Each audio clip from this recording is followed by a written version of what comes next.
Share screen.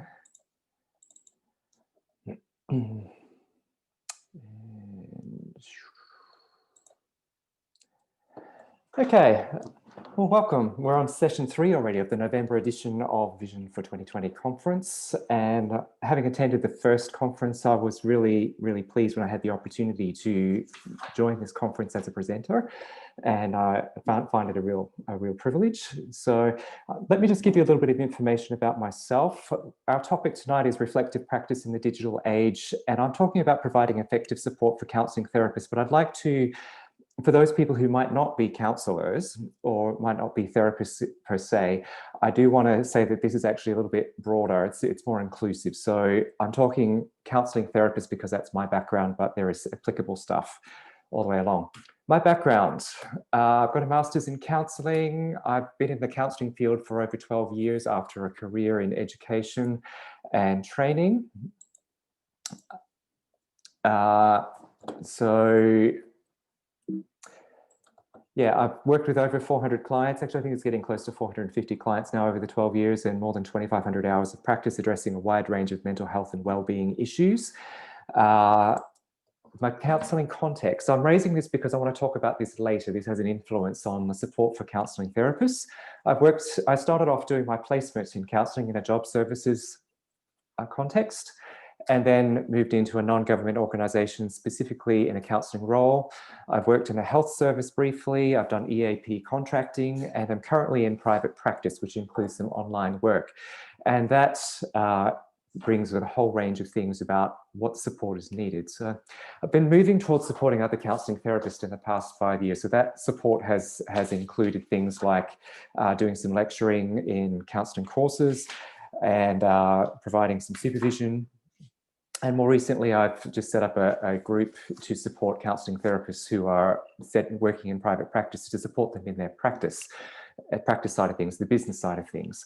So yeah, that's kind of where I'm coming from. And I'm going to try and weave in some of my experience in being in this space to give you a bit of a clearer understanding as to what exactly reflective practice is and how your experience interplays with all of this.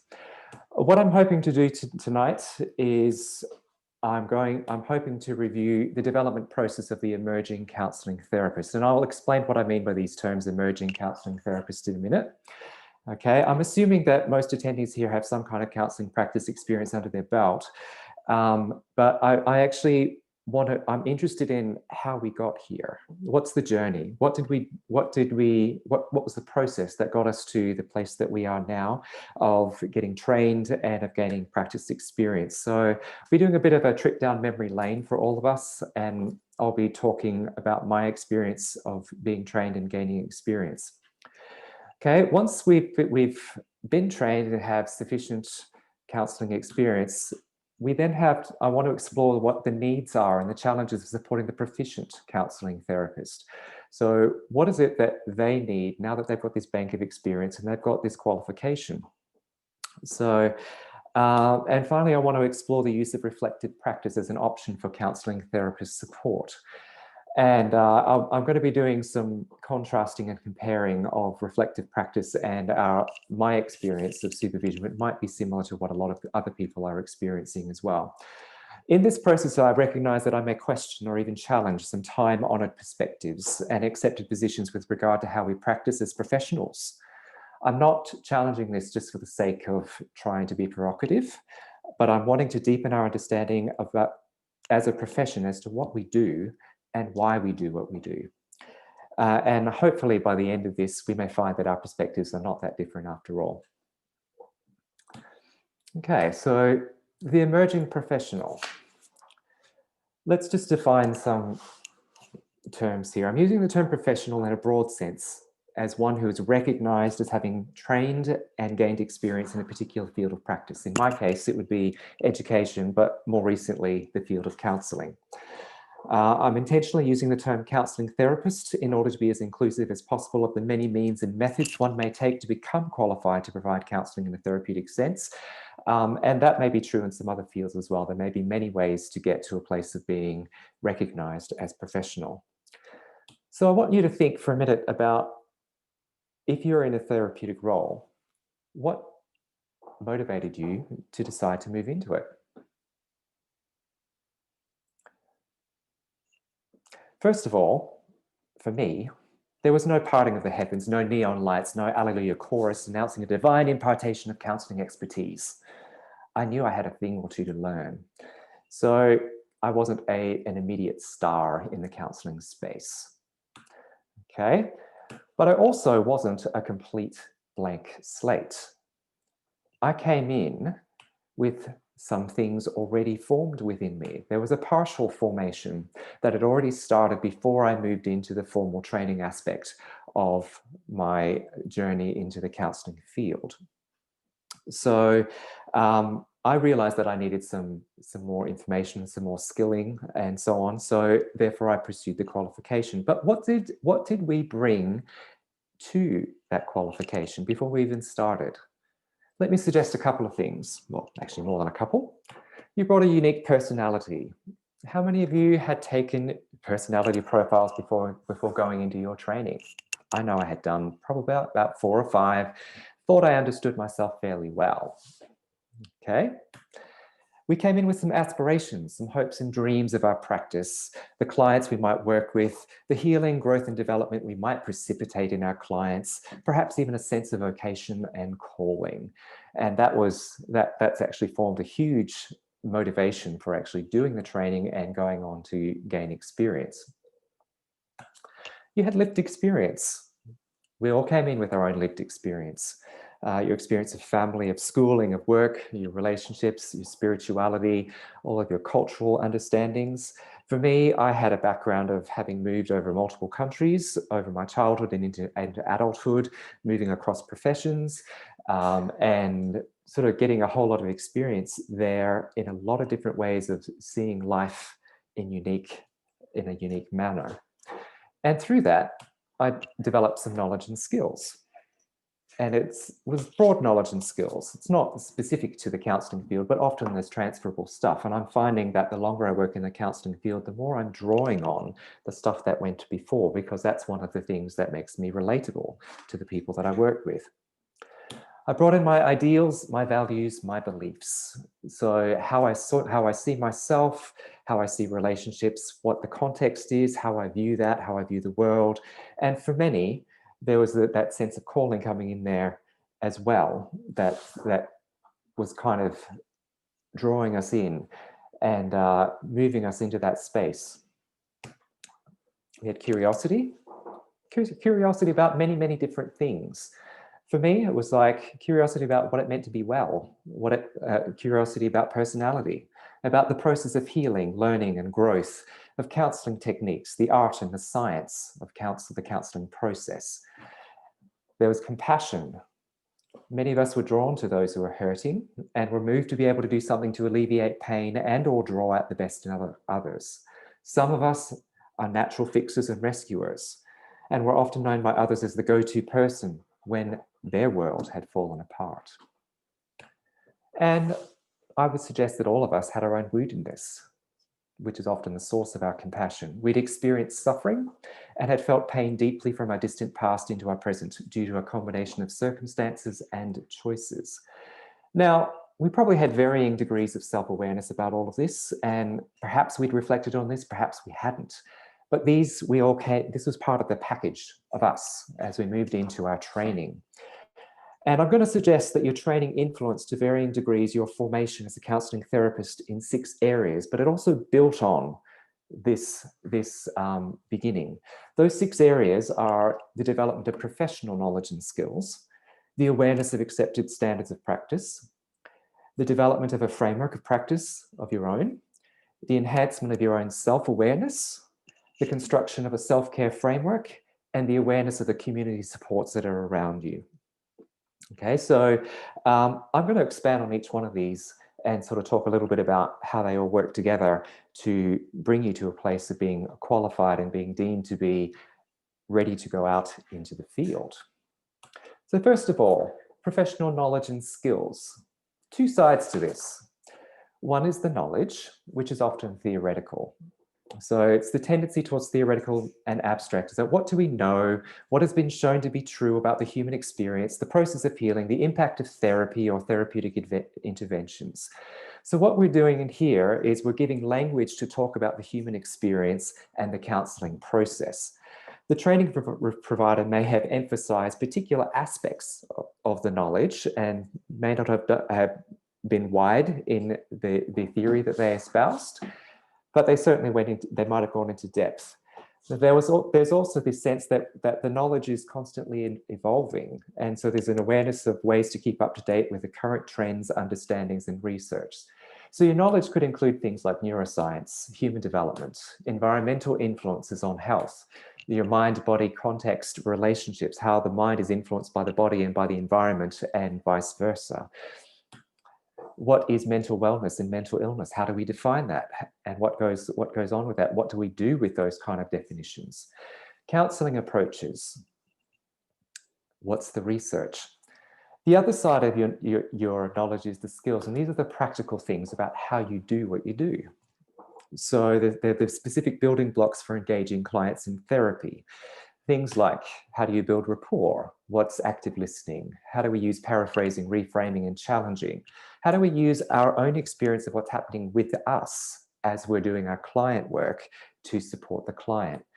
How do we conceptualize what it is that the client is experiencing, or depending upon your training is, how do we diagnose the issue of what's going on?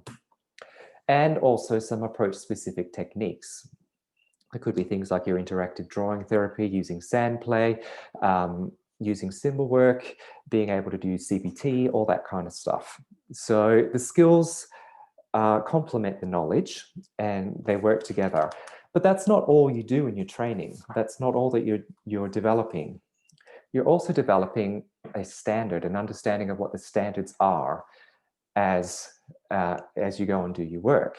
So these standards have four main components. So we're creating, the professional standards create awareness of the definitions, guidelines, and expectations of professionalism, both within the field and within the wider society. There are four main components.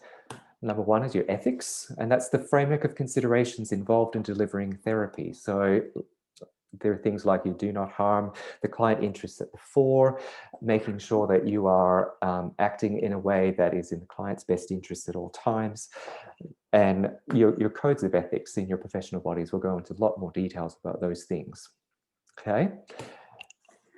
Component number two is your professional conduct. So it defines, your professional standards define what is appropriate and inappropriate behavior in relation to your client interactions and wider society. It's linked to your ethics, but this is more specific about what you can do and what you should and should not do.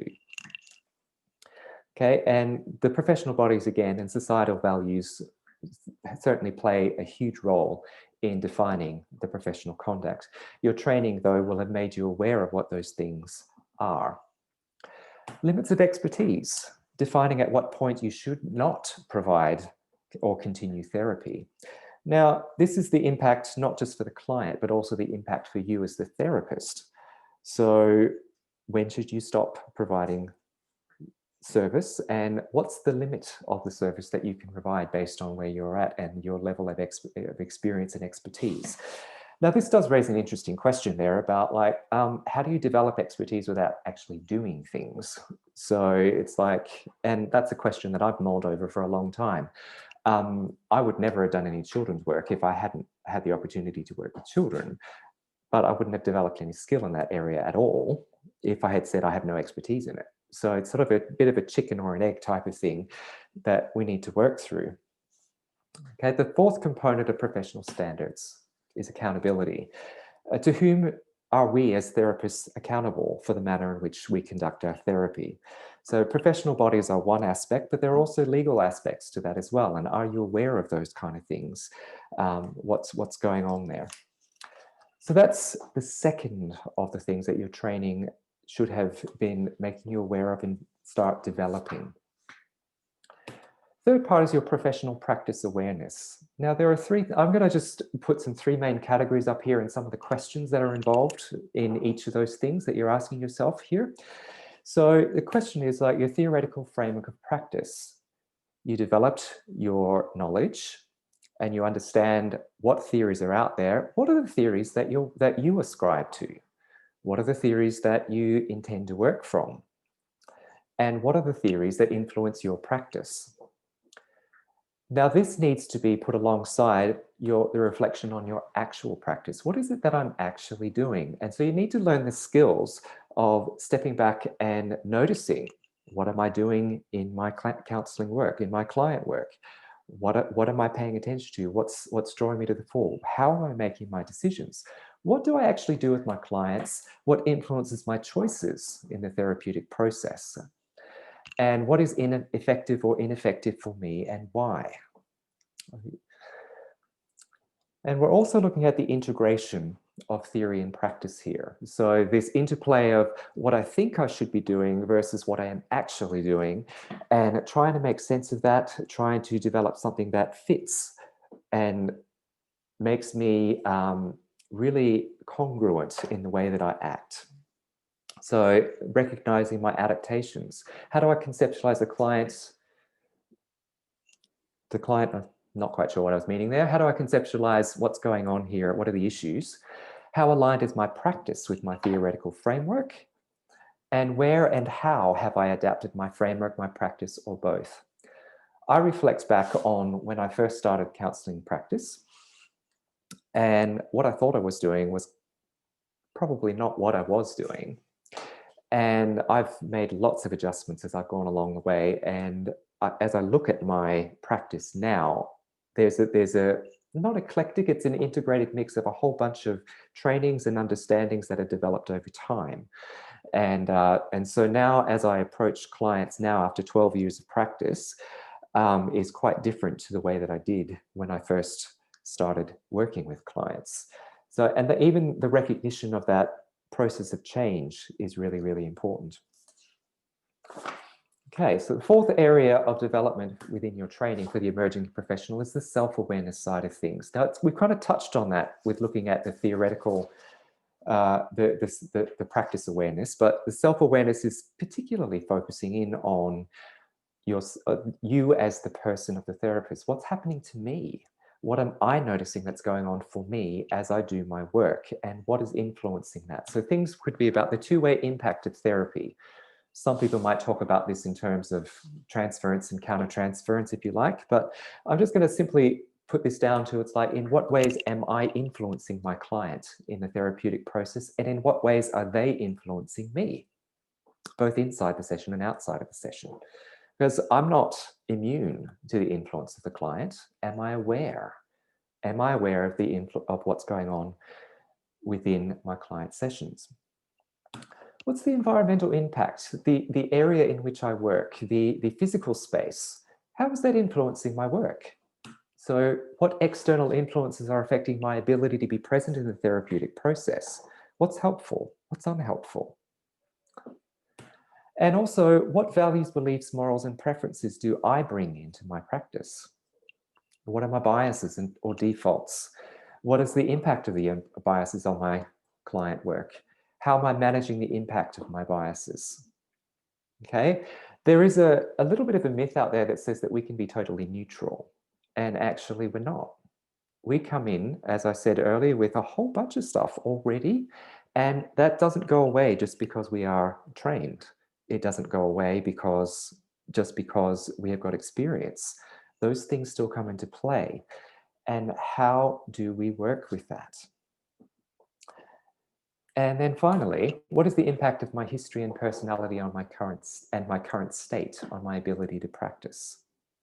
So my self-knowledge can be leveraged in the therapy that I do, but it could also be in blind spots. It could be a massive blind spot for me in my work, where I'm having an influence that I'm not recognizing, that may not be helpful, or that I'm not using appropriately. So self-awareness is something that I know was very, very big in my training. There is like paying attention to what is happening to me. What am I thinking? What am I feeling? What's my body doing as I'm involved in this process here? And where am I noticing my own biases kicking in? So those are 4 areas. There's still another 2 to go. Self-care. How do I maintain sufficient wellness or fitness to be able to provide an effective, ethical practice that appropriately supports my clients? So it requires a high level of self-awareness and an ability to self-assess on an ongoing basis. So there are things that I need to be aware of. What are my limits and boundaries? Do I recognize my physical, mental, emotional limits? What tells me I've reached a limit or when a personal boundary has been violated? And then what do I do with that? What are my strategies for maintaining wellness? How do I switch off from being a therapist? How do I recharge? How do I maintain energy and well-being? How do I know when I need to implement my self-care strategies? What are the obstacles that I know happen for me to staying well? What are the external or self-imposed expectations that I hold or that are placed on me that may prevent me from staying well? Are there any unresolved personal issues that keep weaving their way back into my work and interfering? Are there major life events going on that will influence how I work? What are my blind spots, and am I finding ways to determine what they are? And with all of this, there's a recognition that I need to model as a therapist the self-care that I expect my clients to do. If I'm not doing it, then I'm being very, very incongruent. So how do I actually keep this self-care going, not just for myself, but for the people that I'm actually caring for? So the final area is probably the area that is addressed least of all in the training phase. And the reason that it's probably its least developed aspect of professionalism is that it's extremely contextual. So the community support deals with things like the professional networks, the opportunities for peer support, for supervision, for professional development around your practice. But it also includes things like the community resources that are available. So what avenues of personal or professional support are available, not just to you as a therapist, but you as a person and your clients? What can they access? Are you aware of them? And I know for me, I've been in roles where I've had to learn what's out there, and I've had to really delve into, if a client is dealing with this, where can I go to if I can't deal with it? If I've reached my limit of expertise, where do I develop it? As Margaret was mentioning earlier there, if there are issues around homelessness and so on that need to be addressed before they can really engage in therapy, who do I connect them with? All that kind of stuff. So what referral options and complementary therapies are available in the local and wider community, including online resources to support the well-being and professional growth of both the client and the therapist? And what personal supports are available? And this has been an issue for me as a therapist. It's like, I'm in the therapy field, but where do I go if I need therapy? If I'm feeling like I'm getting overwhelmed with what's going on, where do I go? Where is my support that is the safe support for me, that does not downgrade me as a professional? Okay, so hopefully, all going well, by the time you get to the end of your qualification, you've had you developed awareness in all 6 of these areas. And you should have a reasonably solid foundation for skilled, effective, therapeutic practice that's very ethical. Now, training courses do have constraints on them. They've got constraints of time and resources and standards themselves, and they may not address all areas sufficiently or adequately. So you get to the end of your qualification and it still doesn't mean that you've arrived. There is still a journey of gaining experience and filling in the gaps. And really, to be honest, does this process ever really end? We're constantly emerging and growing as professionals. Okay, so in addition, we need to be aware that all of the things that we started with before we got into qualifications, they're still present. They haven't gone away. They still have an impact on us as practitioners in the post-training environment. And sometimes once we get out of the training environment, we lose sight of this. Therapy is intricately related to the person of the therapist. We practice very much out of who we are, but it's very easy to lose sight of this once we're out of the training phase. So we move in out of the training phase, we move into the professional experience phase, where we're developing a whole bunch of experience of doing therapy. And that's important. We need to be aware that in developing that professional experience, that may actually mask some of the gaps that are showing up in previous parts of our training or our life experience. By focusing solely on practice, it may keep us from recognizing our own personhood. We can hide behind the professional veneer as we move from an emerging professional to a proficient professional. Okay, so that's really important to be aware of that. I know for myself, when I first moved into counseling practice, and particularly when I moved into a role that was primarily a counseling role, my focus was primarily on what am I doing in the room? And it was quite difficult to actually be aware or have enough awareness to be able to look underneath that and see what was going on. Where are my gaps? And what's the influence of my own background? How is that coming into play? So after a period of time of gaining professional experience, I think we all get to a point where it's like, I feel like I'm confident, and I'm confident in my competence. I kind of know what to do with clients when they arrive. I know how to work with them. I have a good idea, a good range of tools that I can use with them, and I know when to use them. And I've got a whole bunch of things in place to be able to keep me going well. So the professional experience keeps growing. And so we're no longer an emerging professional. We actually move into this space of actually, I'm more of a proficient professional. Now, my question is like, what does the proficient professional need in contrast to the emerging professional? So the proficient professional has got both qualification and experience under their belt, and yet they still haven't arrived. Okay, so I'm sure a lot of you are probably going to be shouting at me or sending me chat messages right now to say, yes, you need to have professional development, and yes, you need to have supervision. I agree. And yet there are some challenges around supervision that I want to highlight here. And let's take a look at that.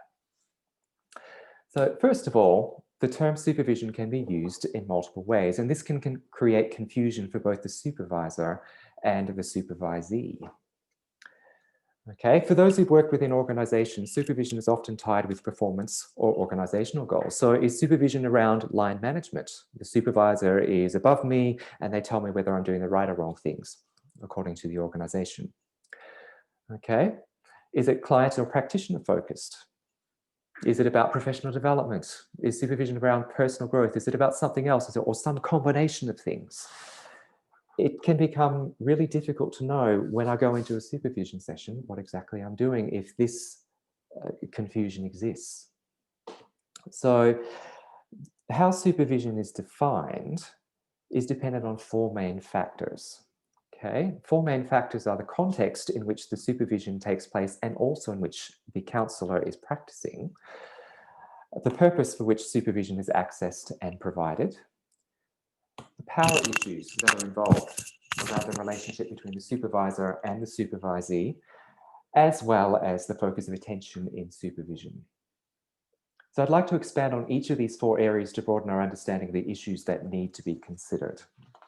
And I'm hoping I'll be able to get through all of this in the next 15 minutes. So context. Every context has its own constraints, risks, and opportunities. So where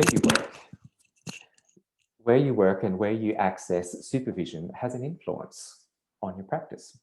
So when I worked for the job services provider, that was counselling was embedded in a larger role. It wasn't the main priority within the organisation. So that influenced my practice, but it also influenced what I brought to supervision.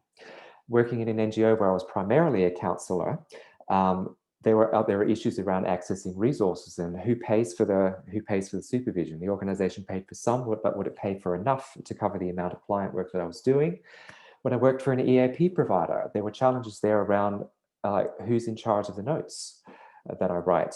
There were issues that needed to be worked on there. When I worked for a community health service, it was where the organization is structured on a medical model and run by medical health practitioners, and I'm not a medical practitioner. How do I adapt to my practice and how do I work with that? Okay. In private practice, juggling the demands of running a business with the demands of providing therapeutic service. There's just a whole bunch of stuff there that happens with context. So the supervision stuff, does it allow for the context? Is my supervisor operating within my own context in which my therapy is happening, or is my supervisor external to the where I'm practicing my counseling? That makes a difference. Context matters. It influences your counseling practice and how supervision works. Okay, so who provides the supervision and where it takes place? So is it face-to-face? Is it online? Is it on-site? Is it off-site? The resources and supports that can be accessed in the manner in which they can be accessed, the alignment between the counseling therapist and the understanding of practice, the systems and processes that guide practice within the context, the time that's made available for supervision, and who pays for the supervisory service. So if we had time, I'd get you to take a moment to consider the context in which your counseling practice is currently embedded. What constraints, risks, and opportunities can you identify? Now, context can also dictate the agenda or the purpose for supervision. So which agenda are we actually trying to meet when we go for supervision? So is the agenda to critique my practice as a counsellor? Is the agenda to improve my knowledge and skills as a counsellor?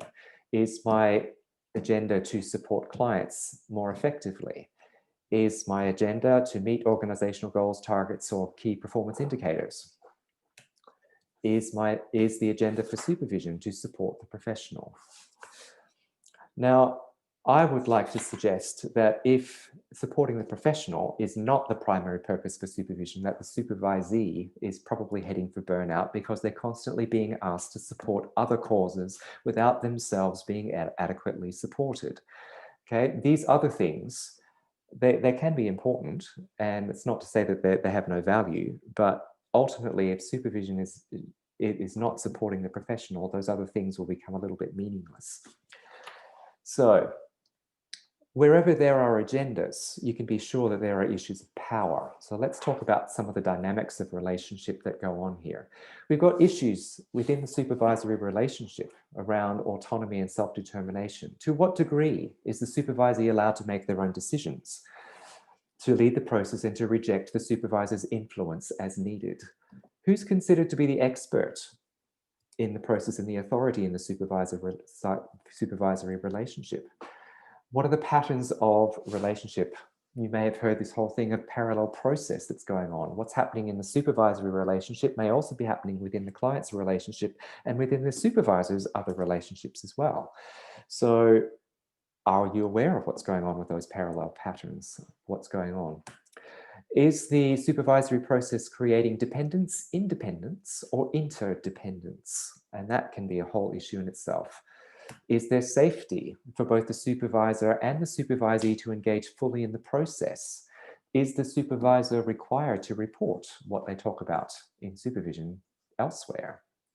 So there can be issues of information sharing outside of the supervision session.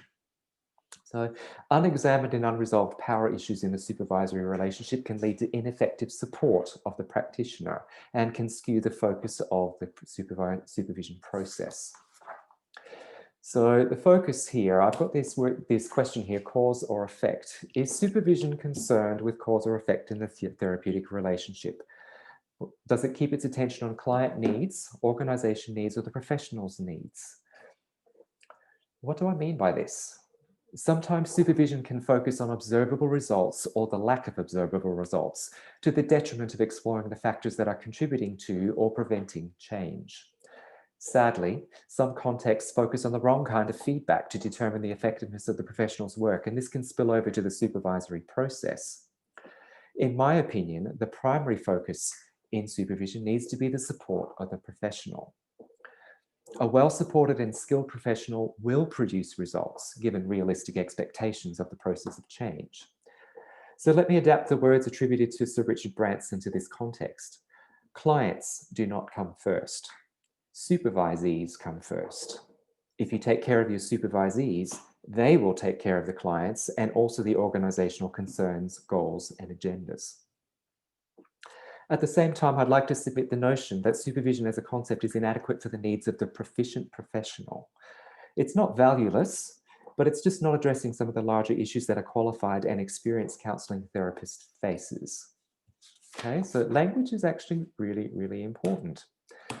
Okay, coming back to that question, what does the proficient professional need? They've got a bank of experience. They have, and the supervisory relationship needs to adapt to accommodate and respect the expertise and professional maturity that is developed over time. Language is powerful. It opens up or it closes down possibilities. As we have explored, supervision as a term may bring with it connotations of hierarchy, judgment of performance, and narrow perspectives of that which constitutes effective ethical practice. As an alternative, I'm proposing a model of support that I term reflective practice as a means to circumvent the confusion and the hazards connected with the term supervision, and to work with the existing level of professionalism that the proficient counseling therapist brings to their practice. So let's come back to this picture here of the professional. We've got layers here. We've got background, we've got training, and we've got professional experience. So as I mentioned earlier, the process of building up your professional experience can mask some of the gaps by keeping the focus solely on practice and away from the person of the practitioner. Reflective practice, however, teases things out a little bit more so that we can see a whole bunch more. In the interplay between the counseling therapist and what I term the reflective practice facilitator, otherwise known as a supervisor in other contexts, the counseling therapist has the opportunity to tease apart the layers of their professional practice and to look at the intersection of their professional experience with their professional development and their human experience. The goal of reflective practice is for the counseling therapist to integrate all three aspects rather than focusing exclusively on one without reference to the others, which can become an issue with the traditional supervision models. I mentioned earlier, and I keep mentioning, that the proficient professional has built up a bank of experience. As such, the reflective practice relationship needs to adapt to accommodate and respect that expertise and professional maturity that has developed over time. So how does that happen? How does that happen? Effective reflective practice provides a space, a non-judgmental space. It provides safety for the therapist to explore any and all aspects that influence the counseling therapist's practice and person. It provides collegial respect, an acknowledgement of proficiency, not perfection, because the reflective practice facilitator is also still growing and emerging too. So it levels the playing field somewhat between the person who is engaging in reflective practice and the one who's facilitating it. It provides an opportunity to develop a trusting relationship. So in a trust from the facilitator's side in the counseling therapist's ethical and practice frameworks, and in the positive intention of the facilitator. Support, that can be two-way. And it's as the counseling therapist defines it, not as the facilitator defines it. Mutual sharing, two-way sharing of information and experience for the growth of both.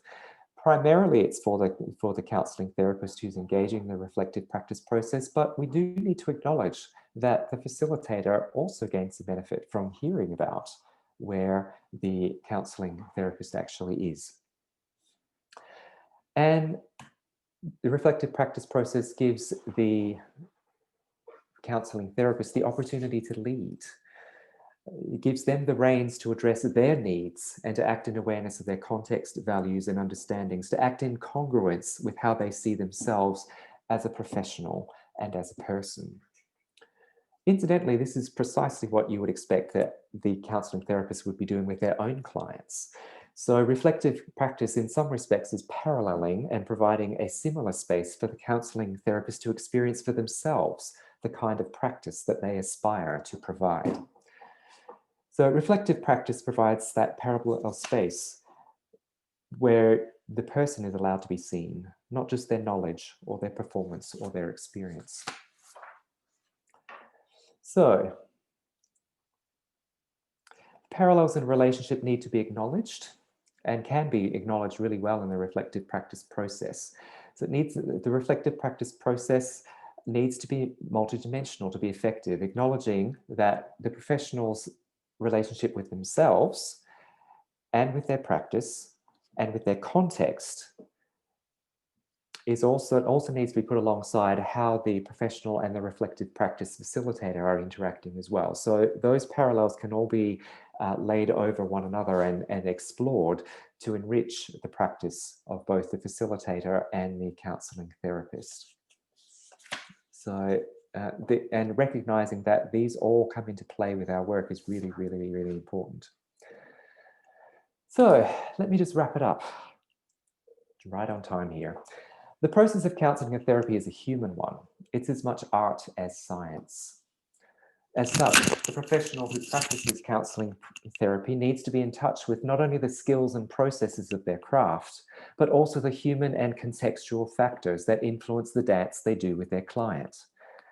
We've walked a journey here to develop proficiency as therapists, and yet we are still arriving no matter how long we've practiced. We've learned much about ourselves, the human experience, the practice of counselling, and the needs of the counselling therapist, and we are still growing. And I trust that as we've compared and contrasted supervision and reflective practice as options for professional support, that you've started to reflect on your own experience of supervision and ask some important questions about what it is that will help you best to expand your proficiency further. So I just want to leave it at that. So thank you very much for listening, and pass it back to Renee. Thank you so much, Neville. That's awesome.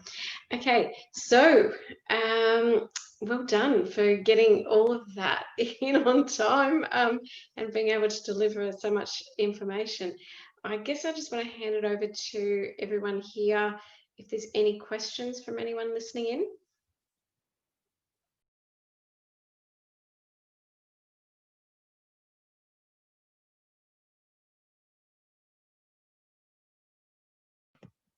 If there isn't any questions, I think we'll be moving on to the next speaker. Oh, no questions. So, okay, excellent. Chrissy said no questions, but thank you. It was really informative and it helps her to reflect. I hope that was the idea, Neville. Absolutely, absolutely. So yeah, and certainly happy to have more conversation about that if you would like to do that. Excellent. All right. Yes. Yes, absolutely. Thanks, Elise. She said, well done. I'm sure many budding counsellors will have gained a lot of knowledge from it, from your talk. Yeah. And I'm hoping that what I've said has also been transferable as well to other professions, because I think a lot of the issues are much the same. I've just been applying it in the counselling context. So. Excellent. All right. So thank you, Neville. And I think I'm going to hand it over to Kath. You're lucky last, Kath. Good morning, good evening for you there.